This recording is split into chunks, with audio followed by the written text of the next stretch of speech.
as it reads, one of the greatest Tigers to ever don the blue and white has ascended to the position of head coach at his alma mater. Coach Taylor was named the 22nd head coach for JSU football, and he officially took the reins of the program following the conclusion, of course, of the Celebration Bowl. He is a former JSU QB as well as wideout. He's been a part of the football staff since 2019, coaching tight ends and wide receivers, and has played, of course, a key role in their historic run the last couple of seasons, where JSU posted a 23-3 record over those 2 seasons and won back-to-back SWAC championships. So, without further ado, let us welcome to the stage Jackson State coach T.C. Taylor.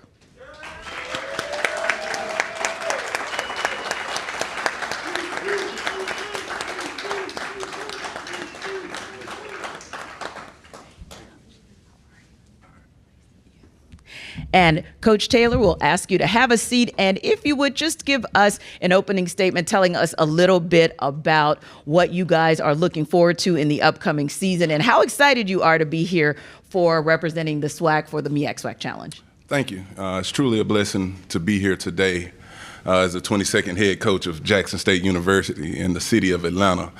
Me and Mr. Grant, we talked about it yesterday. If you think back from 2019 to this point, Jackson has played in the city of Atlanta 3 times. So this is going on the 4th time. I can't say enough about the MEAC SWAC Challenge, the cricket organization, and the things that you guys do for us putting this together. Unbelievable event. Unbelievable event going on over here, and we're truly excited about it. All the sponsors as well. But we're looking forward to it. Like I said, we're back in Atlanta on a platform of ABC television. First-time head coach going against the legendary. There he is over there on the corner sitting in the front row. He just smiles. That's all I know about him. He just smiles every time. But I know one thing about him. He's going to bring a good football team in Atlanta, and they're going to be ready to go. We was talking about it earlier, some of the battles we had when I was at North Carolina Central.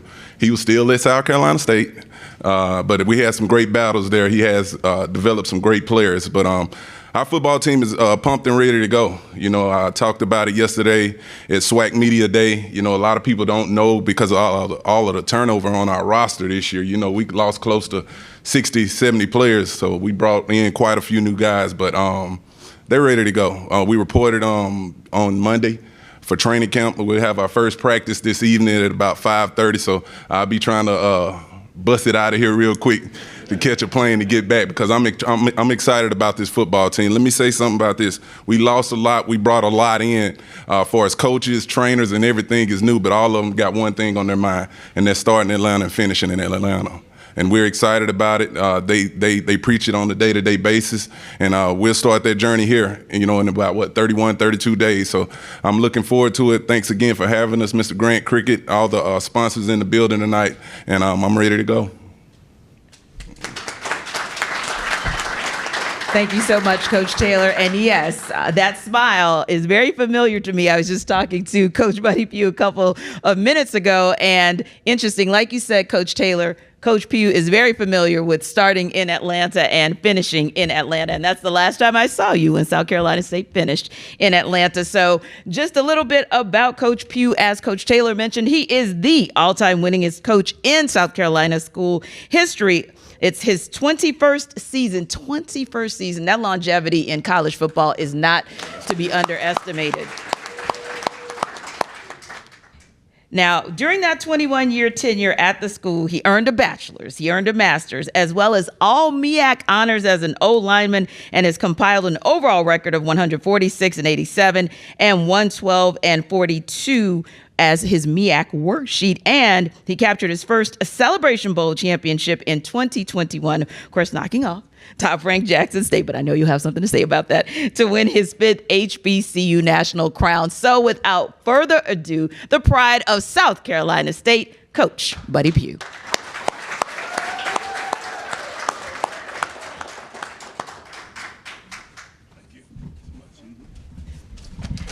I got you. You got it.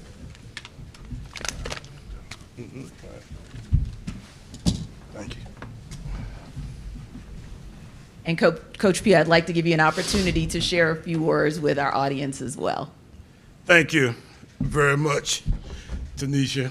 Did I get that name right? Because John Close enough. Close enough? a pleasure to be here. It's exciting to be back at this time of year. You get football kind of going again. Our guys are getting ready to go. I'd first like to bring you greetings from our president, Alexander Conyers, our president of South Carolina State. I've got my AD here, my boss, Ms. Keisha Campbell.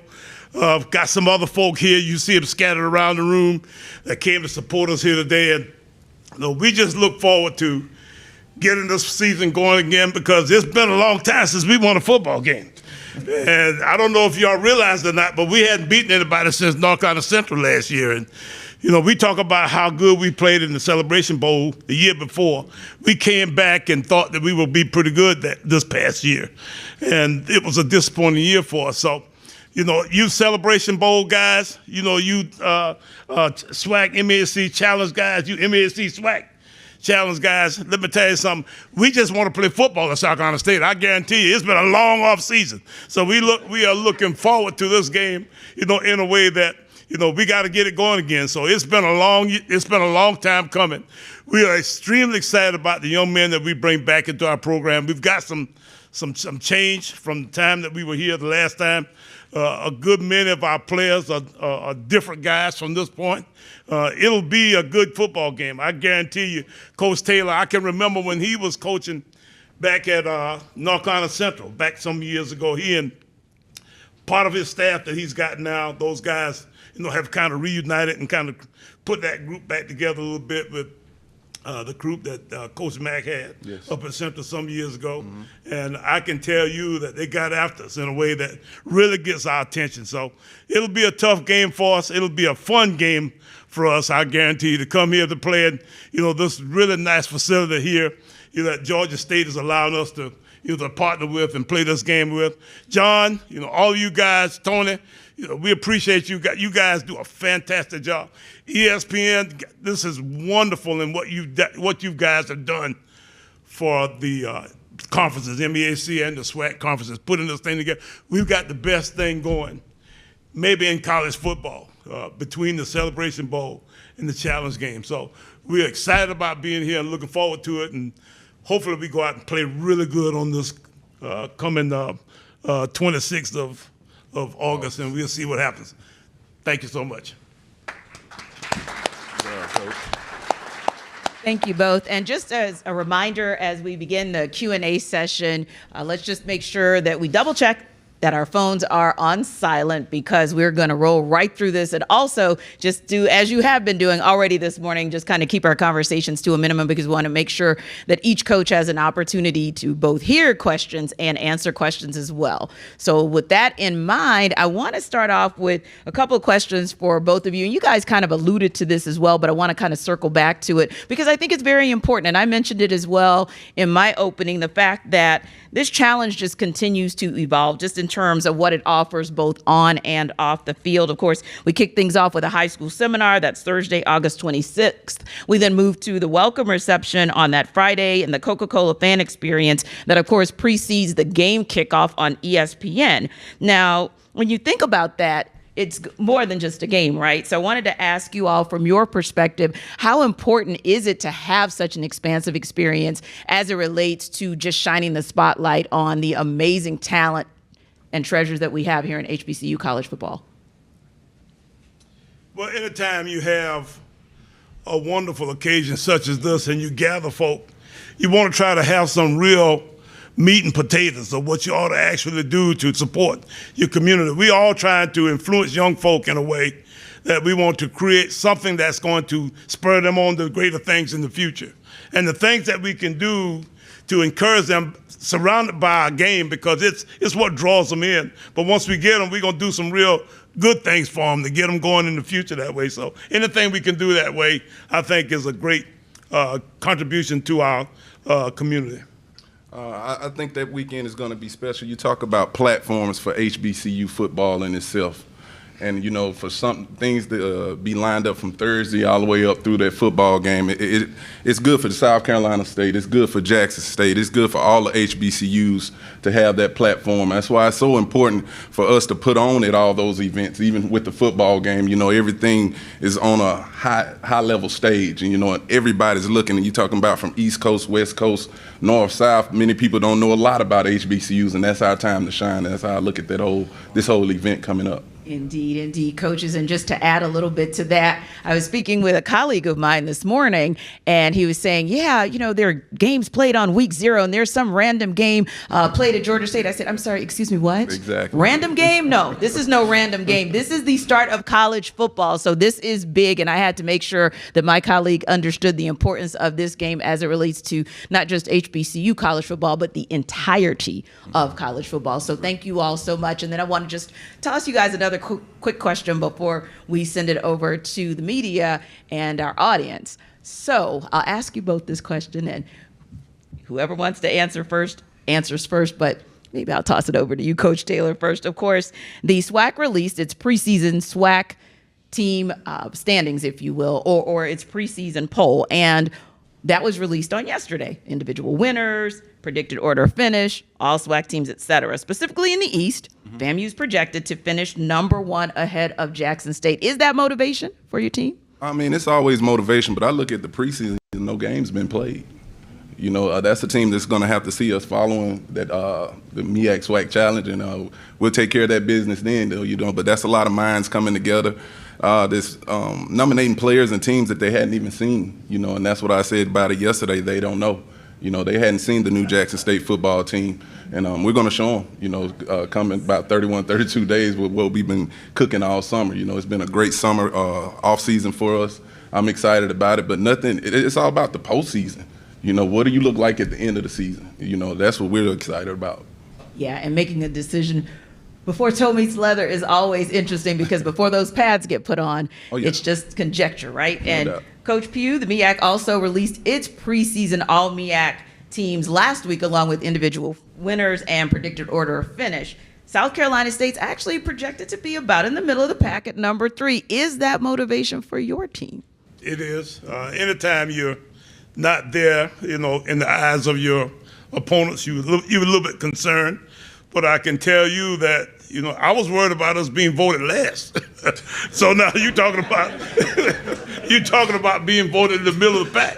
You know, they actually gave us a little bit better credit than what I would have given us, given the circumstances. The only good thing about it is, you know, you want to try to get a chance to sneak up on them a little bit. So if I'm farther back, then, you know, I got a little longer runway that way. But hey, we'll see. It's exactly what Coach Taylor said. Any of that kind of stuff is motivation for the year. It gives you an opportunity to say, hey, look what they think about us. We got to do something up, you know, that kind of stuff.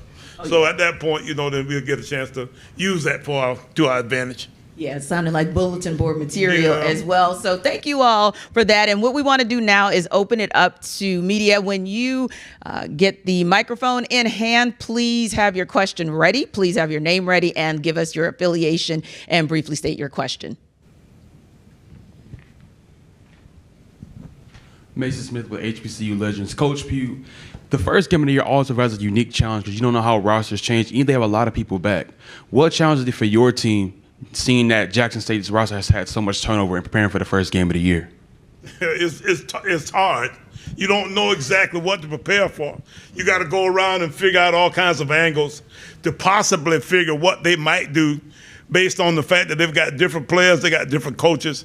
And, you know, our season is almost entirely that way in the early part, because we play Jackson the first game. They've got 2 new coordinators and a new head coach. Then we go to Charlotte, and they've got a totally new crew at Charlotte. Then we come back to Georgia Tech, and I'm sure you all aware, you know, what's going on over there and the fact that they've changed around their staff. And then we go off for a week, and then we play the Citadel. And the Citadel's got a totally new staff. So it's just kind of business as usual for us, that we don't have a clue what anybody's doing. The only good thing about it is we only open with 2 of those teams. We do open with Jackson, who will have not played a game with their new staff, and then we open with Charlotte, who has also not opened, who will also not play the game yet. It'll be there. We play week 0 and week 1 against 2 new staffs. So it's a little bit of an issue that way. But you know what? Once we get out there and get to playing, we got to kind of figure it out as we go. Question over here. Thank you. Dr. Cavill's inside the HBCU Sports Lab, 12 HBCU football championships between the two programs. But I wanted to get a little bit into the X's and O's, and I know you're not going to tell us too much, but Corey Fields is coming back in terms of the quarterback play. For you, Coach, what does that look like in terms of going up against the defense of Jackson State? And for you, Coach Taylor, on the opposite side, what do you want to get done with your defense in terms of this new regime, particularly going after a quarterback such as Corey Fields? Yeah. Anytime you face a quarterback like Corey, you got to be disciplined. That's what we talked about. Some of the things that he can bring to the to a football game. Beat you with his arm, with his legs. So we got to be disciplined. We feel like the strength of our football team is on the defensive line. We got great depth over there. We got some guys that can really play. I feel like our coaching staff hit on some good transfers, some guys that really can play at a high level. Over the last couple of years, we've been so successful because we've been #1 defense in the country. In turnovers and things like that. So we want to continue to preach that going forward. To me, defense wins championships, offense sells tickets. You hear that all the time, but we live by, die by that. But I'm very excited about that defense. I think that was the kid that played against us and did a heck of a job here in the Celebration Bowl a couple years ago against us. So we're excited about the challenge, getting an opportunity to go up against him again. And like I told the D-line, and our defensive staff, just make sure you're disciplined, keep him in the pocket, those kind of things, and see if he can beat us with his arm. And then Corey is a wonderful young man who has finished his undergrad and is in the last semester of his graduate degree in phys ed. He'll be a athletic director, a teacher, or something of that nature. Pretty soon, right out. He wants to be a high school athletic director, and he's been a really mature guy in a way that he's almost like having a coach on the field. So it's great having that guy back. Now we've got a new offensive coordinator, so it's a little bit different kind of setup as far as how we do stuff, given those circumstances. But it's always good to have a guy in your scheme that kind of half the way you can depend on to know what to do. Question to you, right? Oh, okay. Travis McGee, HBCU Ball and Show.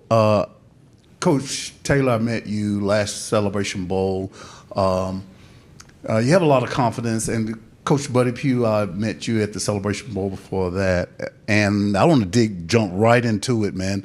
How has the transfer portal helped both of your programs on both sides of the ball? I know you lost a lot of players here and there, but tell me how the transfer portal helped your program. You want me to go ahead? Listen, you the transfer portal guy. I'm just kind of sitting there with the same little ragtag bunch we had the last time. Go for it. I need to know too.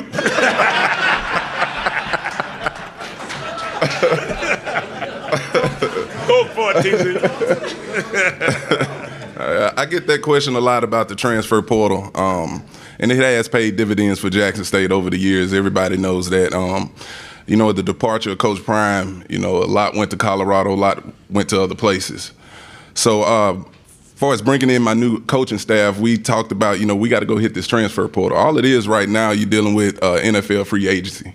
The thing about it, the thing that we do a good job of is vetting those guys that we bring in. You can't, a lot of times I tell them, like, you inheriting other people's problems sometimes. So you got to make sure you're getting the right kid. And we've done a great job of that. I was concerned about the summertime and how all of them would gel with like close to 60, 70 new guys. But the chemistry has been crazy. It kind of scares me at times to see how well they come together and how quickly they did. But it's been good for us. I have to say that we're going to continue to recruit out of it. What we also try to do is get some young guys. There's some young kids in there that are in there because of playing time issues. They have, 2 and 3 seasons left. So, they're still able to buy into your culture and your program. And I feel like we did a good job with that. But basically what we did in December, once we started getting so much turnover, we had immediate needs. And we started to attack those needs out of the portal. So, as far as vetting the kids, understanding the parents. You check with the parents and where they're coming from, and also reaching out to the coaches and the staffs that they previously came from, and trying to do a good job of that and making sure you're hitting on the right ones. We did have 3 young men to transfer into our program this past Christmas, this past January. One tight end from Chattanooga, a linebacker from Delaware State, and a corner from Alcorn. Is it Alcorn or Alcorn? Alcorn. Alcorn. we had that conversation a lot. Anyway, we have 3 in, and then we lost 2. We lost the Davis twins, BJ and Shaq. Both guys, well, actually Shaq left him. He went through the portal to the NFL, and BJ went through the portal to East Carolina, and we actually lost a running back too. So it kind of balances out for us. Whether it's good or bad, I'm still kind of figuring this thing out. It's kind of toward the end of an old man's time, and I don't know sometimes if I can figure out between NILs and transfer portals, it gets to be a pretty good little deal to figure that stuff out. So I'm just kind of sitting there watching, trying to see what's next. Thank you. Question to your right. Emmanuel Glaze, the Crush Sports Talk. Coach Taylor, we know about the previous regime and what was going on and everything that went on at Jackson State. What can people and fans expect from the Coach Taylor regime at Jackson State? Continued success. We want to continue our winning ways. Like I preach to our staff and our football team, everybody in the building, trainers and all, we're the 2-time defending SWAC champs. Hadn't lost a SWAC game in 2 years, so we want to continue those ways. Something we always talk about too. We want to be a more physical football team. We talk about adding physicality. Our strength coach I brought in over from Texas Tech, Jalen Watson. He did a heck of a job this summer with those guys for us, changing their bodies, changing some of the mindsets. Like I said, we had. Anytime you bring in like 60 new kids, new players, you got to mold them and get them to believing in the JSU brand and way. That he did a heck of a job with that, as well as my coaching staff. We started training camp on the other day. They reported, but I'm here now, so I feel comfortable enough to be here, and know that they taking care of everything. But those are some things we talked about. The physicality of our football team going forward. And just making sure all these guys accept our culture and the winning ways and all the success we had in the past. Good morning, gentlemen. This is Roy Evans with the Black College Sports Network. And I have a question for both, but it's kind of experienced 2 sides of the same coin. Last year, Jackson State was top 3 in both offensive and defensive statistically. Coach Pugh, this is your 21st season as a head coach, and you've probably seen everything in this league. Coach Taylor, if I'm not mistaken, this is your first head coaching position. Yes. And so you're new into that chair. How does that statistic, or those 2 statistics, really mesh as you're getting prepared for this first game of the season when nobody's going to see what's happening with such a high turnover on your team? So, Coach, from your side of it, preparing for them, and then Coach Taylor, for you preparing to go out with this new turnovers on your team. I think it's hard for us to prepare for a team that we don't know much about with the circumstances the way we have them placed in front of us.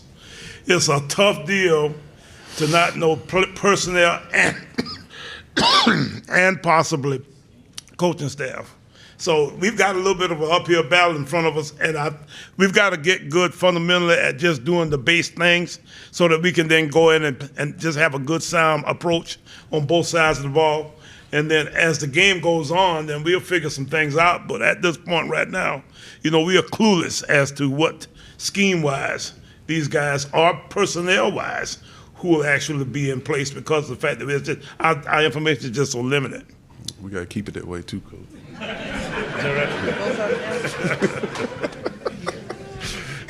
Yeah, I think Coach hit it on the head. You just got to get back to the basics, when you're dealing with anytime you play in that first football game, you talk to your football team about coming out playing hard, executing, not turning the football over, and finding ways to beat yourself. Coach got a couple new coaches on the staff too, like he said. So I know that we've been trying to figure out and do our research on what we may see and how they may come out and play us. But it's just about coming out and playing hard. Getting your football team motivated. I don't think we'll have a problem getting them motivated anytime you're in the city of Atlanta. And when JSU Nation shows up, that energy is going to be in the building. But we just can't find ways to beat ourselves. And and the main thing is it's going to come down to both teams. Who's ready for the fourth quarter.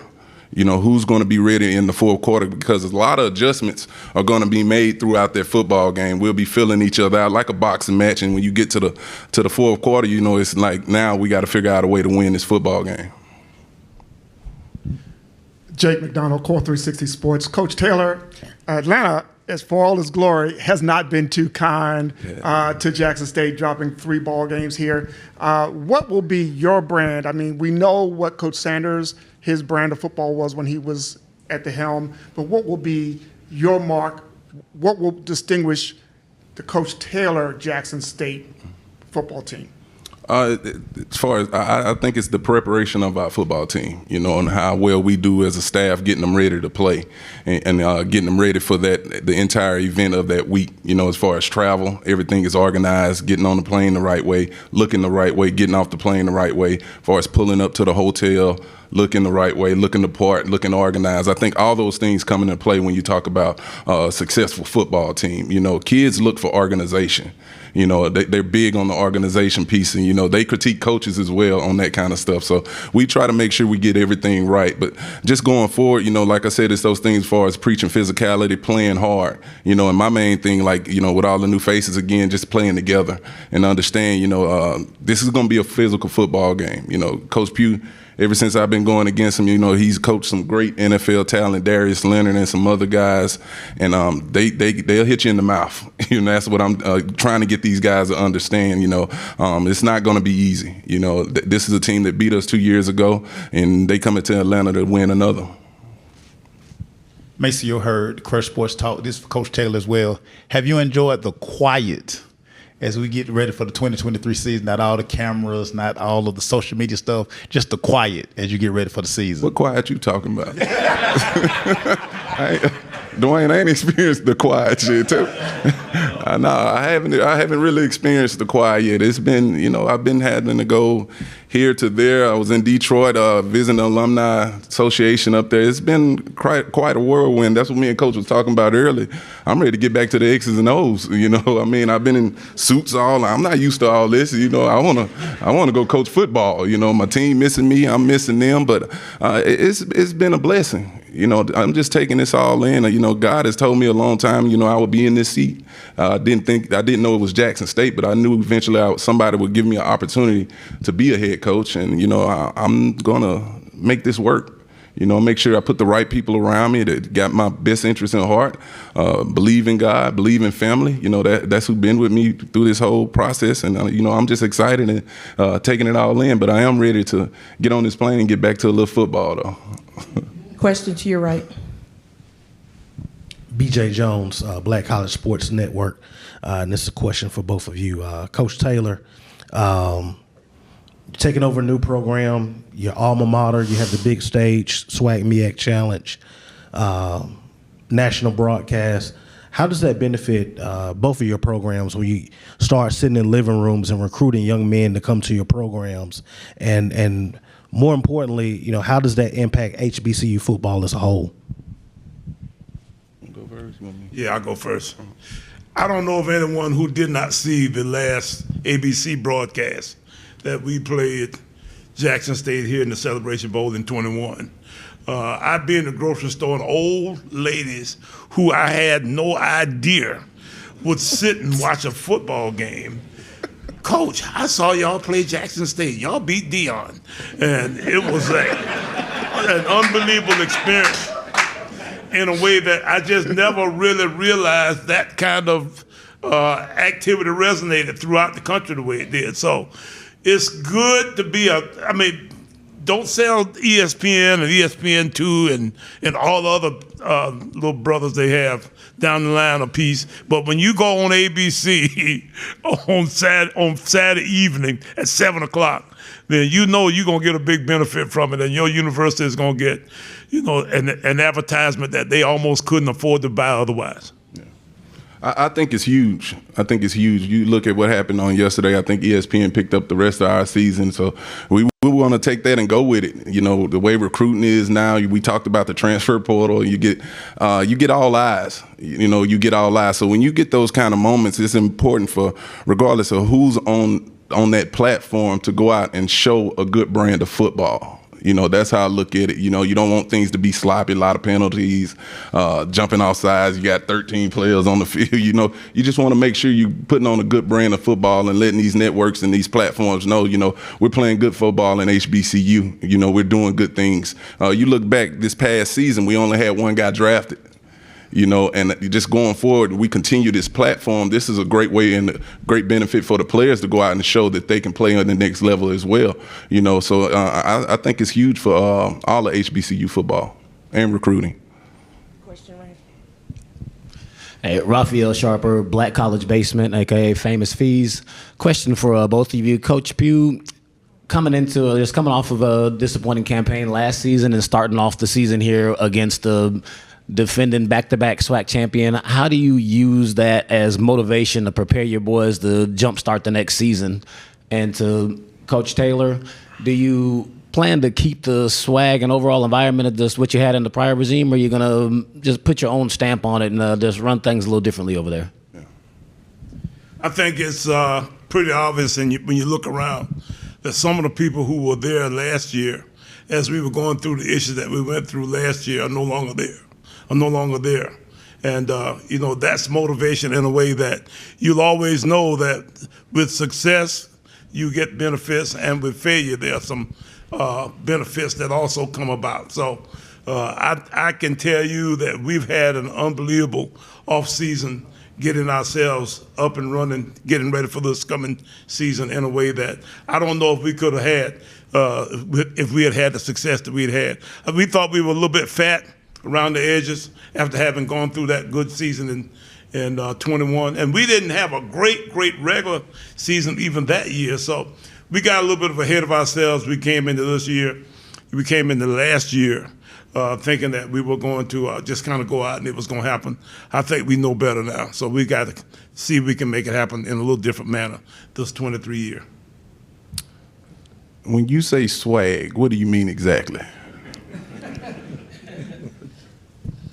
Just, like the flashiness, that everything was video. Like we followed every single step of the way for 3 years. We know everything that y'all been doing. Like, you plan to just kind of keep everything rolling like that, or kind of button that up a little bit?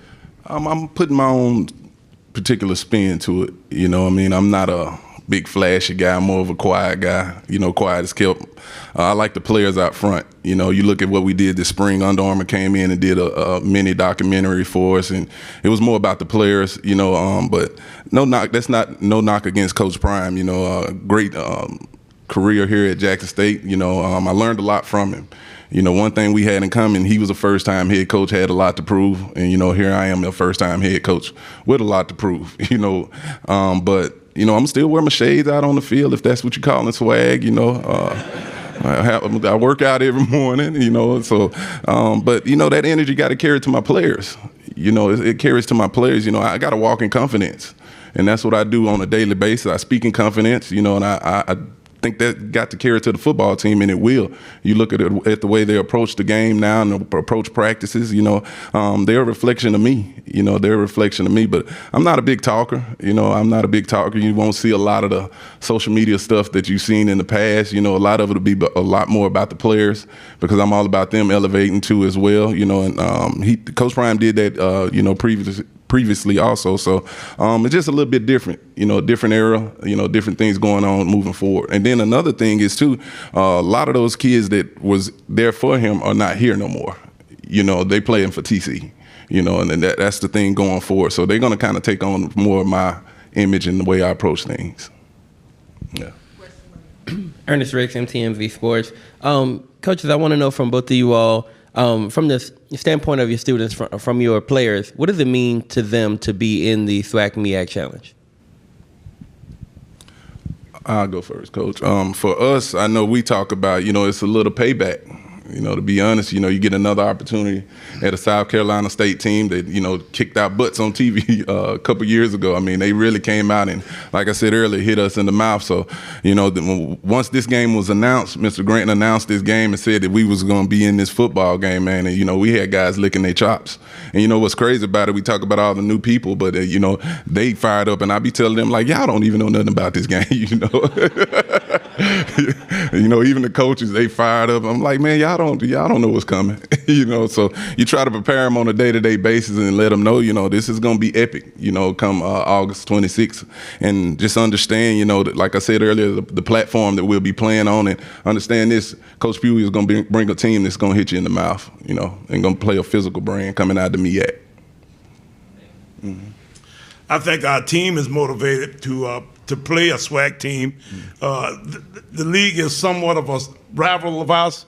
It's just a regular deal. Anytime we play one of the teams over there, and they've taken a couple of our teams, there have been some things that have gone on that have created some rivalry kinds of style of thoughts with our teams. So anytime you look across the letter right there and you see a team that you really know is coming to get after you the way Jackson is going to get after you, I think it's pretty easy to get yourself up to play. Anytime you have a year the way that we had last year, though it's not Jackson, it's anybody. Anybody that shows up in front of us at that point, it becomes a real big deal for us to have, our best foot forward. And at that point, then we've got to, then let it happen. This will be our last question two last questions from the audience. Yes, good afternoon. Or should I say good morning? This is for both coaches. Michael Jefferson with Block Sports. Question for Coach Pugh first. The MEAC is considered to play a much physical brand of football over the SWAC, at least that's a lot of people say that. My question is, do you agree with that? And Coach TC, watch you play football back in the 90s, are you planning on bringing that type of physicality that you played under back to Jackson State? We think that the style of ball between the two leagues is a little bit different. The SWAC's a little bit larger league. It's flashier. They got bigger stadiums, some of those kind of things. We think that our league is kind of a down-home kind of league. But now everybody in our league is pretty much even. Anybody on any day can beat you. We think sometimes parity between us sometimes gives people a little bit of a confidence that they think that we're not very good. And the fact that we all pretty good, we feel like is maybe the one characteristic that kind of fools people a little bit about us. So I can tell you that we think that we do a better job overall from top to bottom. Now, our top is a lot closer to our bottom because there's only 6 of us. But the 6 of us all will get after it on any given day. And we think that might be what makes us different from the big league over here with the 12 schools.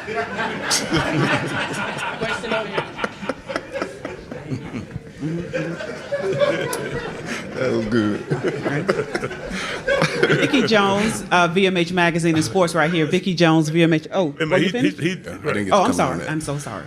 We did play a physical brand back then when I played, but the game was so different.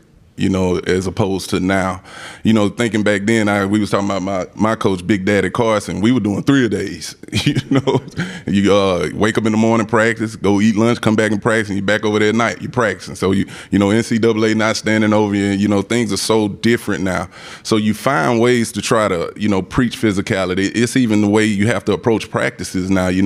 There's no more Oklahoma drills or things like that. So I think physicality is one in the weight room. That's where your strength coach come into play. He's spending a lot of time with them, putting, adding muscles to the body, getting them faster and things like that. And just trying to continue to preach it.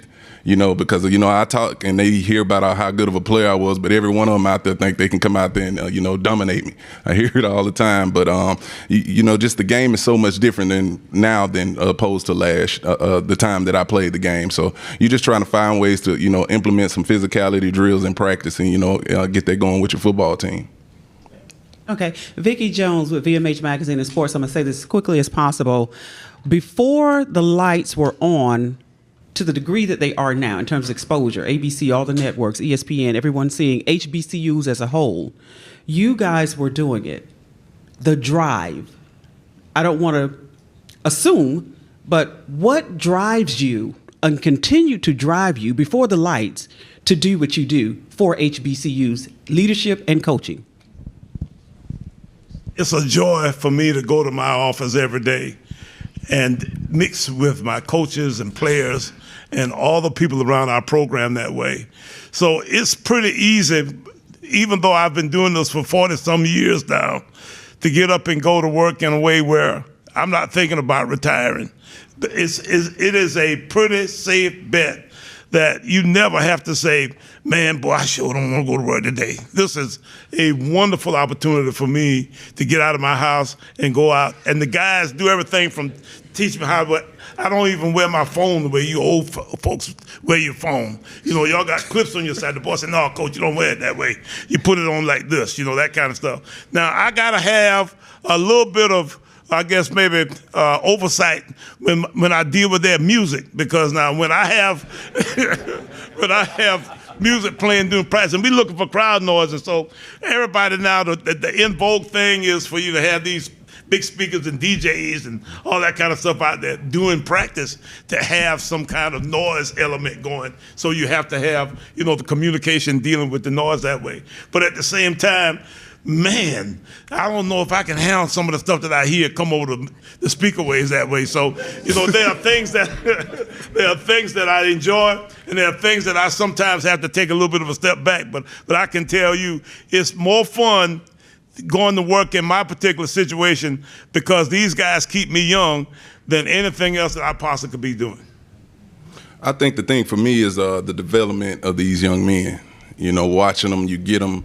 When I'm recruiting these student athletes, I always talk to these parents talking about we running a relay race, and I'm running that last leg for you, getting them ready for life.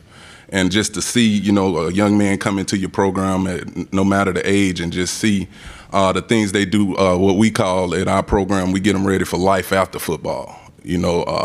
Teach them resume build, how to write a resume. We take them through mock interviews and things like that, and just get them ready for the real world. I tell them all the time, football can open so many doors for you. It did it for me. That's why I'm here sitting in this seat. It's all about relationships and the people that you know. But that's my motivation to get up every day and just get them ready, not only for the games and the pageantry of, those weekends. It's to get them ready for life. Nothing makes my day better when a previous player I coached would call me and say, Coach, I'm doing this now. I'm working at this company right now. I'm doing that. I remember you told me this, Coach. You taught me how to write a resume. You remember you helped me pull that up online and showed me what I need to do. That's why I do this. That's the motivation I have in this in the game. Thank you. Mm. Stephen Gaither, HBCU Game Day. To both coaches, I'll ask Coach Pugh. You've been around almost as long as it has been in MEAC. As a player, as a coach, you've seen it all. So you know what? I hadn't thought about it, but I have. I was there the first year of the MEAC. There we go. So I know you spoke a little bit about it earlier, but what do you, as you talk about, what's the culture of the MEAC as you see it moving forward, as you guys continue to plot your path? And then, Coach Taylor, I know last year we had about whole debate about who's SWAC and who isn't SWAC. We all know that you're SWAC. Where do you see your league going ahead of, as you guys launch the season? I think the MEAC considers itself a cutting edge kind of league.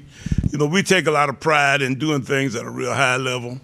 All the different kinds of things you do, from player development to academic support to strength and conditioning, to all the different kinds of things that you can do throughout your program, I think we feel like we do at a high level. And, that might be the most important part of it all. There's always, something that you see on TV that you say, I think that's really neat. I think you want to really, try to, maybe replicate that kind of deal. But you see a lot of that kind of stuff on my film in the MEAC.